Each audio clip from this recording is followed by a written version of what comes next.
Hi there, everyone, and welcome to the Daily Gardener, and thank you for listening. I'm your host, Jennifer Ebling. It's July 18th. Today we celebrate the English naturalist who kept a journal for almost 3 decades, and we'll also learn about the popular English novelist who loved to garden.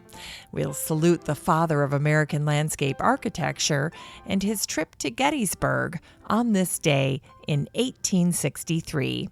And we also recognize the Spanish woman who pioneered the system of organic gardening known as synergistic gardening. We'll hear a classic poem for gardeners, and we grow that garden library with a book devoted to the ecology, evolution, and life history of solitary bees. It's a must-read for gardeners who are dedicated to learning more about our precious pollinators. And then we'll wrap things up with a Maxfield Parrish print that is beloved by gardeners ever since it appeared on the cover of Collier's magazine on this day many decades ago. But first, let's catch up on some greetings from gardeners from around the world and today's curated news. Well, first up is a photo from Joy M., who shared a photo of her daylilies. She wrote, "The daylilies are blooming." And they certainly are. Joy has over 20 hybrids growing in her garden. Then next, Jan V. in Nebraska shared a picture of her pride and joy. It's her elephant ears. And she writes, "Can you please wish a happy birthday to my garden buddy, Bob?" And yes, we can. Happy birthday, Bob.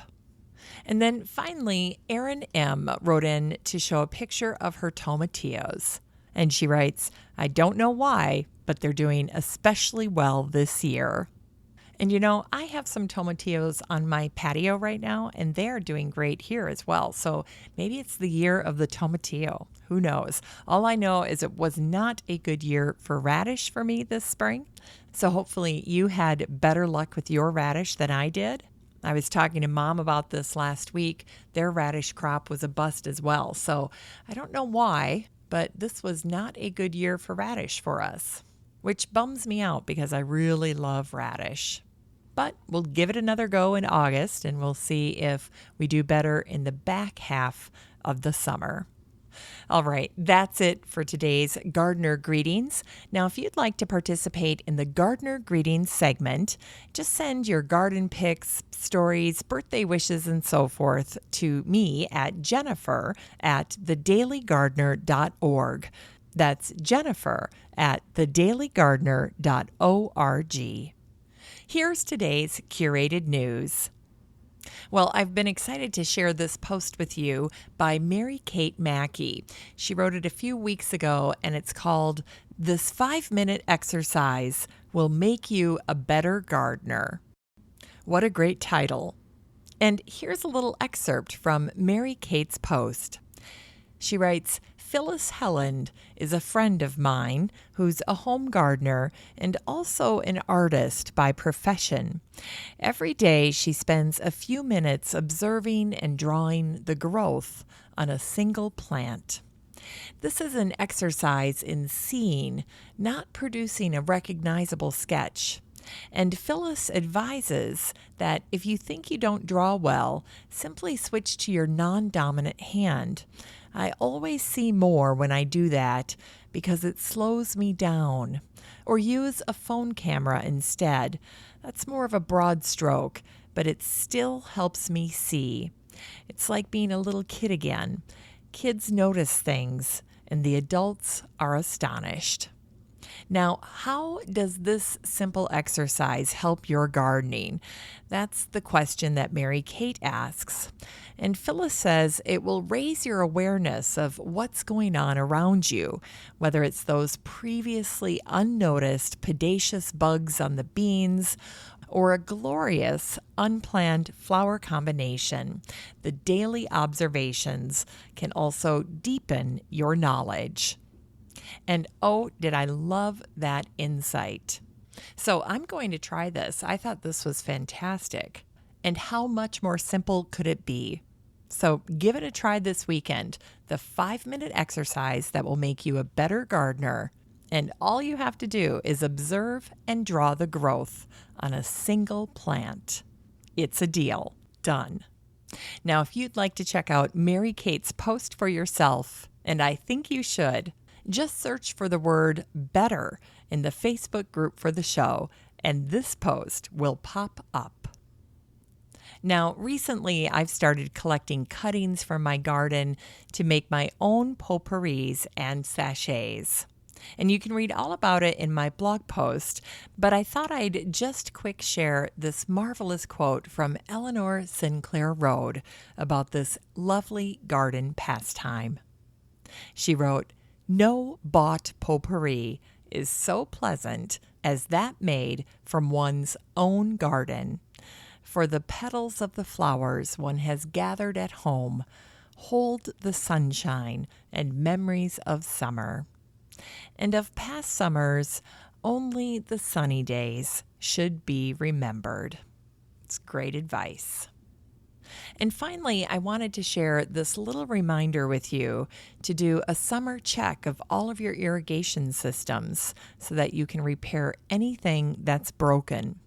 You know, a few summers ago, I failed to do this, and by the time I discovered a leak, we had big water problems to address.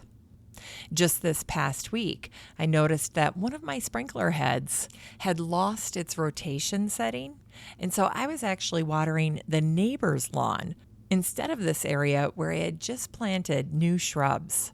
So it definitely pays to pay attention to your irrigation system. And in the garden, too much water can be just as harmful as too little. And if you throw in temperature extremes, you have the perfect storm for inviting fungal and other diseases, pests, and problems. And boy, talk about temperature extremes. This weekend in Minnesota, our heat index is going to be 110 degrees. And if you're experiencing those types of extreme temperatures, you definitely want to make sure that your irrigation system is working properly. All right, that's it for today's gardening news.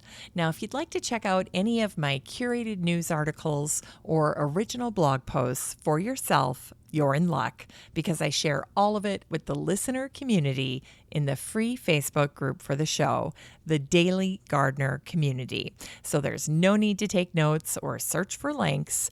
The next time you're on Facebook, just search for the Daily Gardener Community and request to join. I'd love to meet you in the group. Here's today's brevities. Today is the birthday of the English naturalist Gilbert White. He was born on this day in 1720.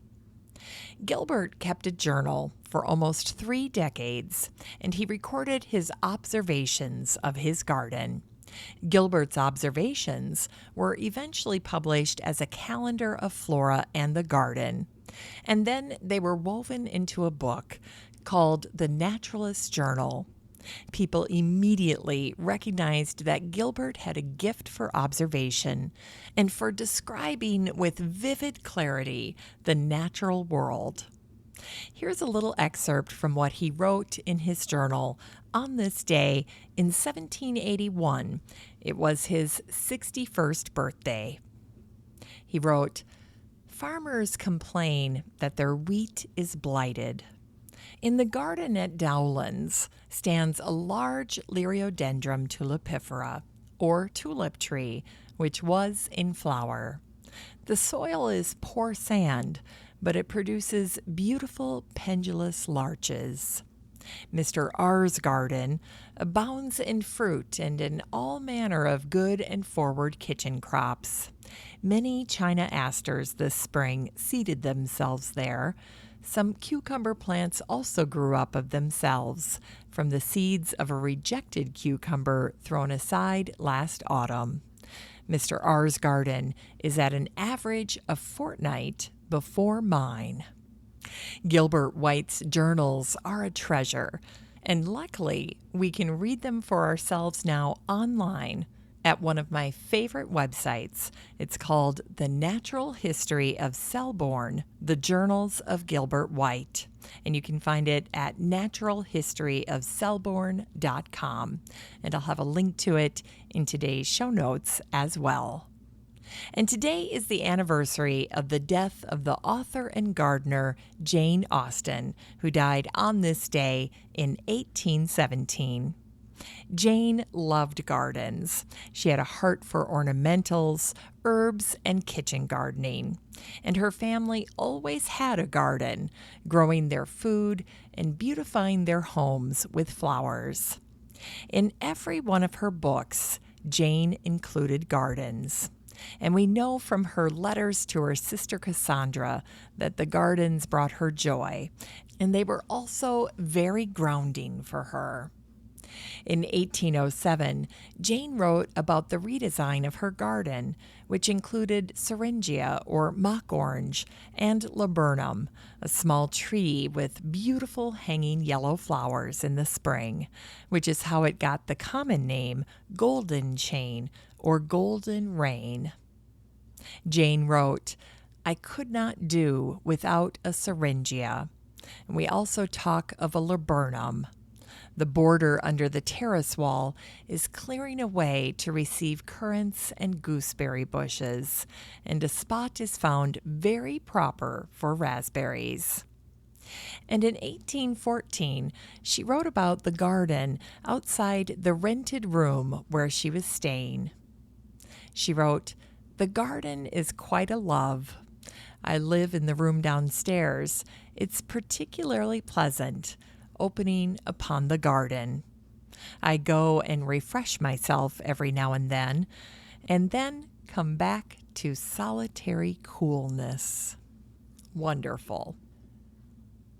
And it was on this day that the father of American landscape architecture, Frederick Law Olmsted, walked the Battle of Gettysburg just 15 days after the battle on this day in 1863.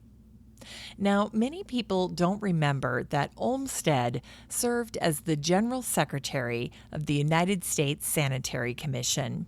He oversaw the support of the sick and wounded soldiers of the United States Army during the Civil War. And there were times when Olmsted personally treated the battlefield wounds of soldiers. Olmsted was recruited for this job based on his success in designing and overseeing New York's Central Park, which was one of the country's most significant public works projects. And a week after the battle at Gettysburg, Olmsted arranged for 40 tons of supplies to flow into Gettysburg every day, bringing in items like surgeon's silk, fans, butter, shoes, and crutches. And it was on this day in 1863 that the scene had settled down enough that Olmsted could walk the fields of Gettysburg. In Martin's biography of Olmsted, he shared that Olmsted, quote, "was struck by the scale of the place.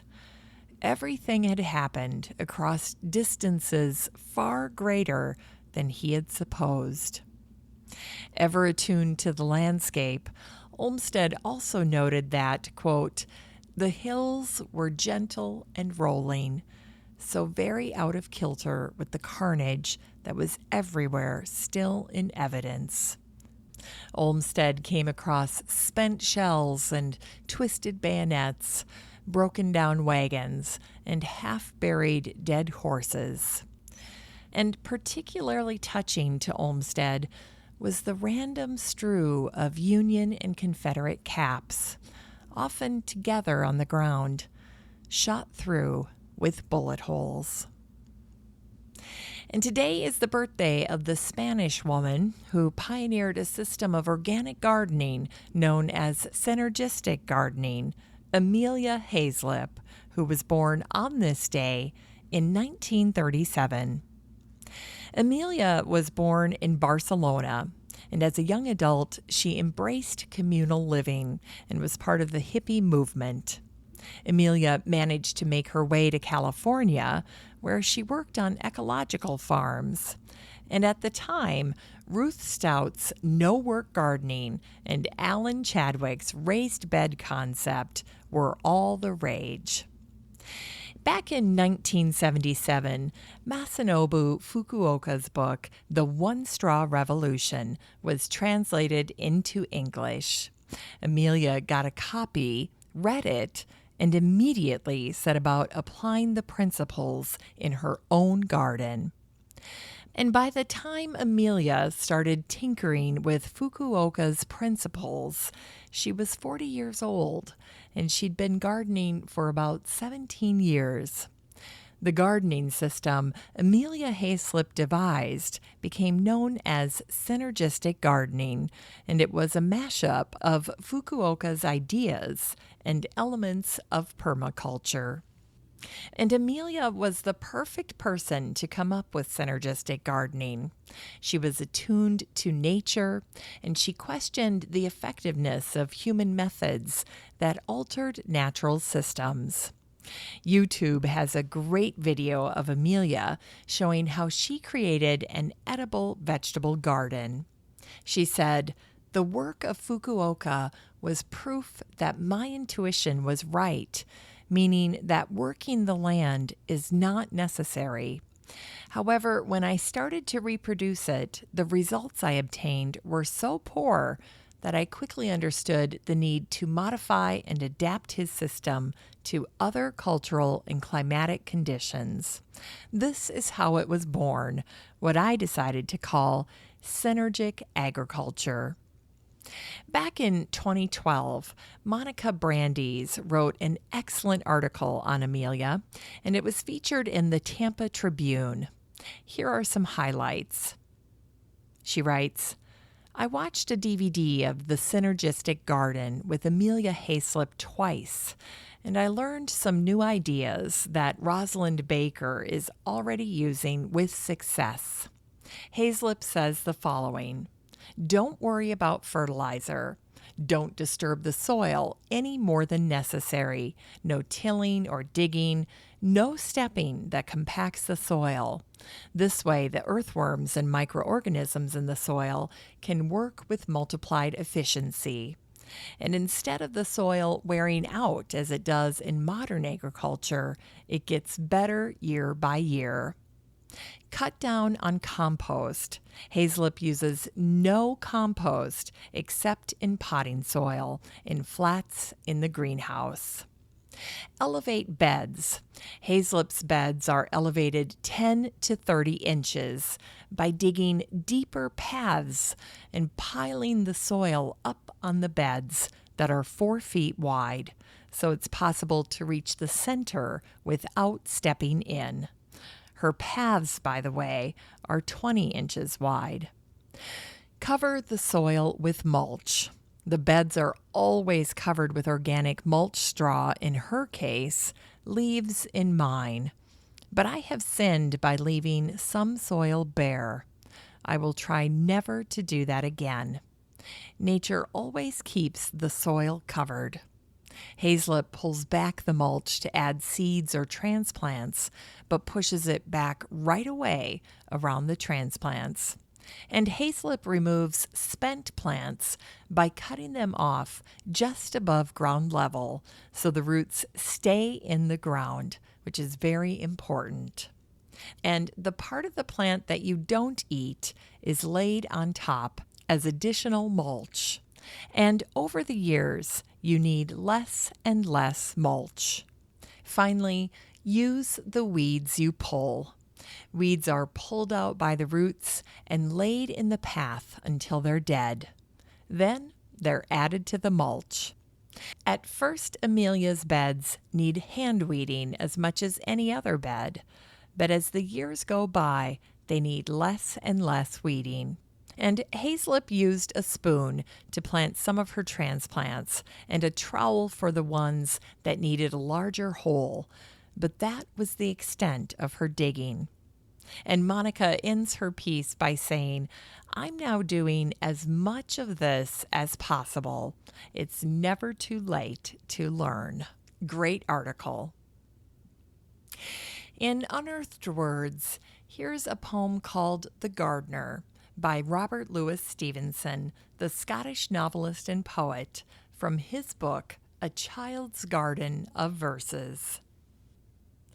The gardener does not love to talk. He makes me keep the gravel walk. And when he puts his tools away, he locks the door and takes the key. He digs the flowers green, red, and blue, nor wishes to be spoken to. He digs the flowers and cuts the hay, and never seems to want to play. Silly gardener, summer goes, and winter comes with pinching toes. When in the garden bare and brown, you must lay your barrow down. Well, now and while the summer stays, to profit by these garden days, oh, how much wiser you would be to play at Indian wars with me. It's time to grow that garden library with today's book, The Solitary Bees by Brian Danforth, Robert McKinley, John Neff, and Frances Fawcett. This book came out in August of 2019, and the subtitle is Biology, Evolution, Conservation. And the author, Alexandra Maria Klein, said, "This book is a comprehensive, most up-to-date resource on the biology and evolution of solitary bees." People reading this book will likely further educate their friends, children, or colleagues by sharing stories about the interesting natural history of solitary bees. An increasing number of people will ultimately contribute to protect nature and biodiversity. And Stephen Fleming said, "In the many vignettes and case studies throughout the text, the wonders of solitary bees are revealed. I expect to return to this book to learn more about the truly incredible world of bees for a long time to come." This book is a whopping 488 pages devoted to the ecology, evolution, and life history of solitary bees, and the cover is gorgeous. It's just one big, beautiful bee illustration, and it's a must-read for gardeners dedicated to learning more about our precious pollinators. It's the latest and greatest research and data on bees. You can get a copy of The Solitary Bee by Brian Danforth, Robert McKinley, John Neff, and Frances Fawcett, and support the show using the Amazon link in today's show notes for around $31. Finally, here's something sweet to revive the little botanic spark in your heart.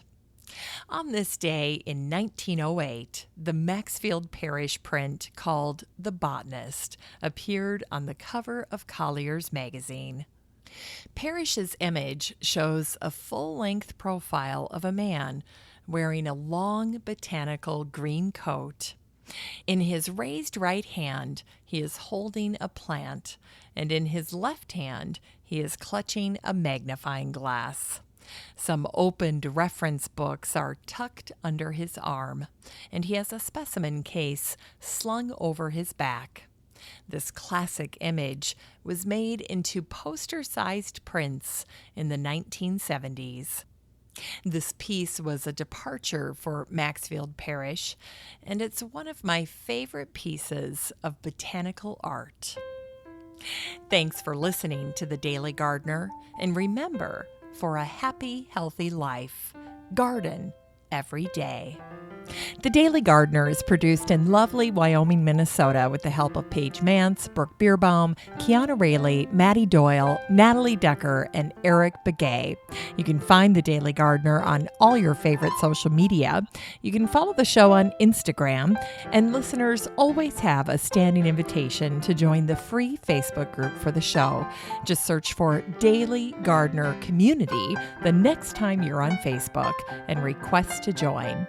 All the stories and books that are featured on the show can be found over at thedailygardener.org, thedailygardener.org. And while you're there, be sure to sign up for my free Friday newsletter.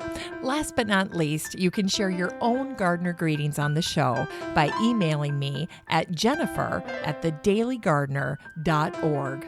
I'm your host, Jennifer Ebling, and as always, have a great day in the garden, and we'll see you tomorrow.